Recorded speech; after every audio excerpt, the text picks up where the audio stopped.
হৃদ্যতা, আন্তরিকতা তাদের সাথে তুমি করে দিবা, যদিও তোমার জন্য কষ্ট করবে। আল্লাহ বলছেন শুরুতে অসবির, সবর করবা, ধৈর্য ধারণ করবা।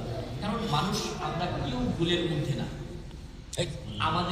আমার সব কাজ করবো মানে আমি আপনার উপর চাপাই দিতে পারি না। আমার অনেক কিছু আপনার অপছন্দ হইতে পারে, আপনার সব কিছু আমার পছন্দ হবে এটা জরুরি না। হ্যাঁ, কিন্তু মানুষ হিসেবে তুলনামূলকভাবে আমার মধ্যে যদি ভালো গুণ বেশি থাকে বা আপনার মধ্যে যদি ভালো গুণ বেশি থাকে মানুষ হিসেবে তুলনামূলক, তো আমার উচিত আপনার সাথে চলাফেরা করা। আমার সব কিছু আপনার ভালো লাগবে না, খুবই স্বাভাবিক, কারণ আমরা এক একজন এক এক রুচির বৈচিত্র্যের আমরা। হ্যাঁ, কিন্তু তুলনামূলকভাবে যদি দিনদারি কারোর মধ্যে বেশি থাকে, গুনার কাম কম করে, নাফরমানি কম করে, হ্যাঁ, 5 ওয়াক্ত নামাজ পড়ে, মিথ্যা বলে না, হ্যাঁ, চুগলখড়ি করে না, গীবত করে না, সুদ খায় না, ঘুষ খায়, তো যথেষ্ট ভালো মানুষ। ওনার হয়তো 2-4টা কথা আমার এদিক সেদিক লাগতে পারে, বাস সব আমরা তো পাবো না। হ্যাঁ, তো আল্লাহ এই জন্যই বলছেন যে অসবির নাফসা, হ্যাঁ, যে নফসটাকে নিজেকে কি করবা, আটকায় রাখবা ধৈর্যের সাথে। কোনো কাজ যদি অপছন্দ হয় তারপরেও কি করবা, নিজেকে কিভাবে ভালো পরিবেশে রাখা যায়। আমরা তো এটা সবাই বুঝি, হ্যাঁ, যে সঙ্গ করে লোহাও পানিতে ভাসে। হ্যাঁ, আর মানুষ প্রভাবিত হয় অনেক বেশি, মানে মানুষের দ্বারা কি হয়, প্রভাবিত হয় অনেক বেশি। যেমন ধরেন আমরা আমাদের সন্তানদের কথাই বলি, মানে আমি যদি আমার সন্তানকে সারাদিন ওয়াজ নসিহত করি, ঠিক আছে, মানে বসাটা কঠিন, কিন্তু যদি আমি পড়তে বসে যাই সে এমনিতেই পড়তে বসে যায়। হ্যাঁ, বলতে হয় না, বুঝে আসছে? তো ঠিক একই রকম রাসূল করিম সাল্লাল্লাহু আলাইহি ওয়াসাল্লাম উদাহরণ দিয়েছেন এইভাবে, যে যদি আমরা আতরওয়ালার দোকানে বসি, তো আমাকে যদি আতর আমার গায়ে নাও দেয় আমি কিন্তু সুঘ্রাণ ঠিকই পাবো। আর যদি কামারের দোকানে বসি, হাঁপড়ের যে ধোয়া, হ্যাঁ, ওটা যদি সে আমার গায়ে আমার দিকে ফিরে নাও দেয়, অগ্নি স্ফুলিঙ্গ যদি আমার কাছে এসে নাও করে, তারপর আমার কাপড় ময়লা হয়ে যায়, আমার কাপড় কী হবে, ময়লা হয়ে যাবে।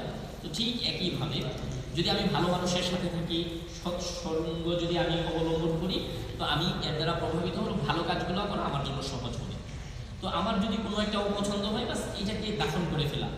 বৃহৎ স্বার্থে আমরা কী করি, ক্ষুদ্র অনেক স্বার্থ জলাঞ্জলি দিই।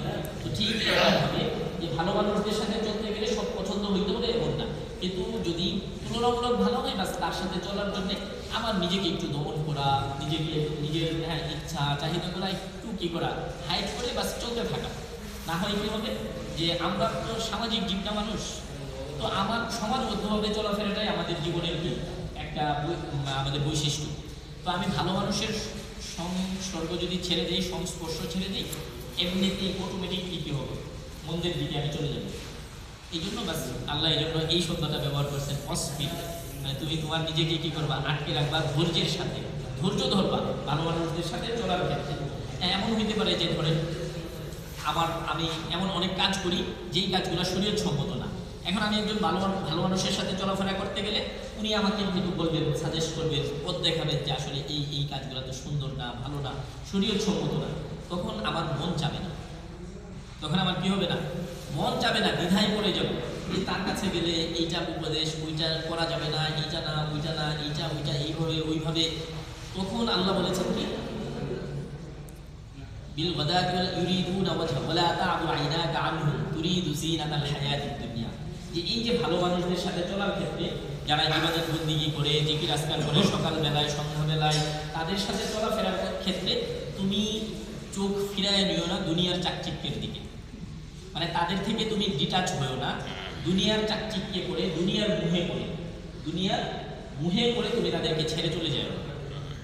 বুঝে আসছে? আল্লাহ খুব পরিষ্কার ভাষায় আমাদেরকে নির্দেশনা দিয়েছেন সূরা কাহফে, মেবি 28 নম্বর আয়াত সূরা কাহফে। হ্যাঁ, আমরা দেখবো একটু আয়াতটা, ঠিক আছে?